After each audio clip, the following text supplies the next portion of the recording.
ধর্মের ভিন্নতা থাকলেও দেশের স্বার্থে সবাইকে এক পরিবার হয়ে থাকার আহ্বান জানিয়েছেন প্রধান উপদেষ্টা ডক্টর মোহাম্মদ ইউনূস। তিনি বলেন, মত পথের পার্থক্য থাকলেও কেউই পরস্পরের শত্রু নয়। রাজধানী ফরেন সার্ভিস একাডেমিতে ধর্মীয় নেতাদের সঙ্গে মতবিনিময়ে তিনি এই কথা বলেন। বৈঠক শেষে উপদেষ্টা মাহফুজ আলম বলেন, দেশে মুসলিম, হিন্দু, বৌদ্ধ, খ্রিস্টানদের মধ্যে কোনো ভেদাভেদ নেই। ভারতীয় প্রপাগান্ডার বিরুদ্ধে ব্যবস্থা নেওয়া হয়েছে বলে জানান তিনি বলেন, জুলাই গণ অভ্যুত্থানে আওয়ামী লীগ সরকারের গণহত্যার স্বীকৃতি ভারতকে দিতে হবে বলেও হুঁশিয়ারি করেন উপদেষ্টা মাহফুজ। এ সময় দেশের সম্প্রীতি কেউই নষ্ট করতে পারবে না বলে জানান ধর্মীয় নেতারা। হেদায়েতুল্লাহ সীমান্তের প্রতিবেদনটি আমাদের হাতে এসে পৌঁছেছে, চলুন দেখা যাক প্রতিবেদনটি। চলমান বিভিন্ন ইস্যুতে মতবিনিময় করতে বিভিন্ন রাজনৈতিক দল ও ছাত্র সংগঠনের পর এবার ধর্মীয় নেতাদের সঙ্গে বৈঠকে বসেন প্রধান উপদেষ্টা অধ্যাপক ডক্টর মোহাম্মদ ইউনূস। বিকেল 4টার দিকে রাজধানীর ফরেন সার্ভিস একাডেমিতে এই বৈঠক শুরু হয়।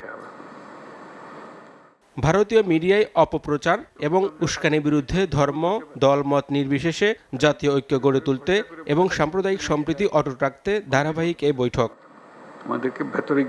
বৈঠকে সংখ্যালঘুদের বিষয়ে অবাধ তথ্য পেতে ধর্মীয় নেতাদের সহযোগিতা চান প্রধান উপদেষ্টা ডক্টর মোহাম্মদ ইউনূস। যে কোনো ঘটনায় জড়িত দোষীদের বিচারের আওতায় আনারও প্রতিশ্রুতি দেন প্রধান উপদেষ্টা। আমরা এমন একটা বাংলাদেশ করব, এই ধরনের দুর্ঘটনা ঘটবেও না, এবং ঘটলেও এটা আমরা খুব শান্তিপূর্ণভাবে আমরা এটা সামাল দিতে পারবো। এই ধরনের একটা রাষ্ট্র আমরা যেন আমরা গঠন করতে পারি। এটা ভয়মুক্ত রাষ্ট্র, যে একজন নাগরিককে ভয় পাবে না। আমরা সবাই একই পরিবারের সদস্য, এটাতে জোর দিয়েছিলাম। আমাদের শত পার্থক্য সত্ত্বেও আমরা কারোর শত্রু নই, পরস্পরের শত্রু নই। আমরা এক জায়গাতে এক কাতারে ওইখানে চলে আসি যখন আমাদের জাতীয়তার প্রশ্ন আছে, আমাদের পরিচয়ের প্রশ্ন আছে। আমরা বাংলাদেশি। বৈঠক শেষে সম্প্রীতির বাংলাদেশ গড়তে ঐক্যবদ্ধ থাকতে সরকারের পাশে থাকার প্রত্যয় ব্যক্ত করেন ধর্মীয় সংগঠনের নেতারা। আমরা সম্প্রীতির বাংলাদেশ গড়ে তুলতে চাই। বাংলাদেশের মানুষ যেভাবে ধর্মীয় সম্প্রীতির উজ্জ্বল উদাহরণ তৈরি করেছে, এটা পৃথিবীতে আসলেই বিরল। অন্তর্বর্তীকালীন সরকার যাতে রাষ্ট্র পরিচালনা করতে ব্যর্থ হয় সেই ব্যবস্থা করতে চাচ্ছে। এই পরাজিত শক্তির বিরুদ্ধে আমরা সবাই ঐক্যবদ্ধ থাকব। আমরা সকলেই দেশের স্বার্থে ঐক্যবদ্ধ আছি। সকলে মিলে দেশের বিরুদ্ধে যারাই ষড়যন্ত্র করবে তাদেরকে ঐক্যবদ্ধভাবে কঠিন হস্তে দমন করব ইনশাআল্লাহ। বৈঠকে অংশ নেওয়া হিন্দু, বৌদ্ধ, খ্রিস্টান সম্প্রদায়ের প্রতিনিধি, ধর্মগুরুরাও বলেন, বাংলাদেশকে নিয়ে অপপ্রচারের বিরুদ্ধে সবাইকে সোচ্চার হতে হবে। বাংলাদেশে সবাই ভালো আছেন জানিয়ে যারা ষড়যন্ত্র করছে তাদের বিচারের আওতায় আনারও দাবি জানান তারা। আমাদের বাংলাদেশ একটা কঠিন সময়, আমরা একটা স্পর্শকাতর অবস্থার মধ্যে আছি।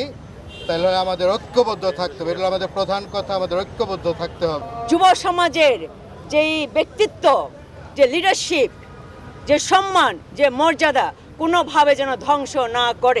আমরা বাংলাদেশে ভালো আছি, আমাদের কোনো সমস্যা নাই। আমরা বলেছি যেখানে যেখানে সমস্যা ছিল আমরা সেটা উল্লেখ করেছি। আমাদের চার ধর্মের মধ্যে যাতে আমাদের ঐক্যবন্ধন থাকে, এটা যাতে কখনোই যাতে বিনষ্ট না হয়, আমরা ঐক্যবন্ধনে থাকতে চাই। আবহমানকালে যে সংস্কৃতি, আমরা সেই রকম একটি রাষ্ট্র তৈরি করতে চাই। বিবিধতা কে করছে এবং এই যারা করছে তাদেরই লোক ওখানে বসে এই প্রোপাগান্ডাটা ছড়াচ্ছে।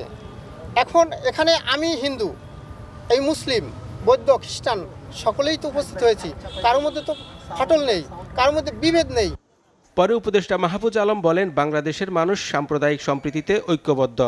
কোনো ধরনের হটকারিতাকে সরকার প্রশ্রয় দেবে না। কোঅর্ডিনেটেড ক্যাম্পেইন যেটা আপনারা চালাচ্ছেন, মিস ইনফরমেশন, এটা আসলে দুই দেশের বন্ধুত্বপূর্ণ সম্পর্কের জন্য হুমকি স্বরূপ। আমরা এটা বলেছি, আমরা আশা করি তাদের সম্মতি হবে এবং বাংলাদেশের মিডিয়ার আসলে এখন দায়িত্ব এসে পড়েছে।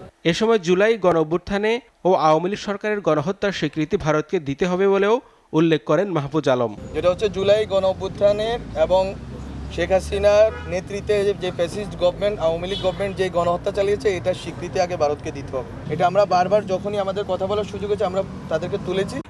ফ্যাসিস্ট হাসিনা সরকারের পতনের পর থেকে বাংলাদেশের বিরুদ্ধে অপপ্রচার চালিয়ে যাচ্ছে ভারতীয় মিডিয়া। সেই অপপ্রচারের বিরুদ্ধেই ঐক্যবদ্ধ পুরো বাংলাদেশ। মৌলবাদীদের আক্রমণ বাংলা জুড়ে।